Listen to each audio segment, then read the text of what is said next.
ये जो एफआईआर को लेकर तनातनी है उसमें राहुल गांधी के जो आरोप है उस पर ही निशिकांत दुबे ने वार किया। और जो नाम अभी मैंने राहुल जी के सामने रखे वही नाम मैं आपके सामने भी रखती हूँ। आर.के. त्रिवेदी कौन थे?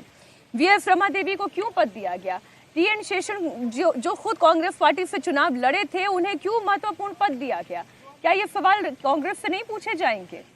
नहीं, इतने ही नहीं, अगर किसी सरकार के कार्यकाल में पहली बार और एकमात्र समय मुख्य चुनाव आयुक्त को संसद में लाया गया, उनको मंत्री बनाया गया, तो यूपीए की कांग्रेस के नेतृत्व वाली सरकार थी।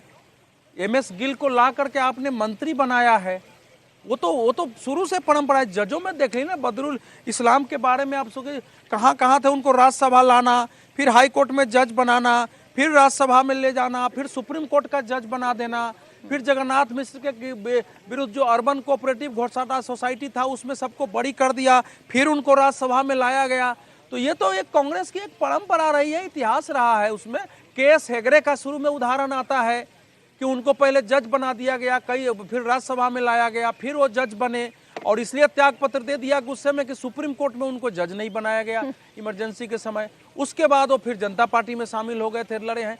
तो ये तो कांग्रेस के अंदर ही रहे। जो आजकल राहुल गांधी ये क्रांतिकारी बात जो करते हैं कि एकदम रेडिकल चेंज लाओ, वो उनकी पृष्ठभूमि के अनुसार ये सब चीजें हुई हैं। कम से कम इस सरकार ने किसी चुनाव आयुक्त को अभी तक जो है मंत्री तो नहीं बनाया है, मुख्य चुनाव आयुक्त को।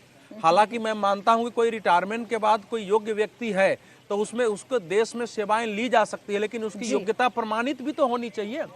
और जो राहुल गांधी जी कह रहे हैं, देखिए विपक्ष के वो नेता हैं तो हमको उनकी बात पर चर्चा करनी पड़ रही है, लेकिन इस समय इस देश के कानून के ज्ञाताओं से, संविधान के ज्ञाताओं से, जो लोग जमीन पर राजनीति करते हैं, संघर्ष आंदोलन करते हैं, उनसे बात करेंगे तो मानते हैं कि राहुल जी की बातचीत अब ऐसी नहीं होती है जिस पर बहुत लंबी टिप्पणी की जरूरत पड़े।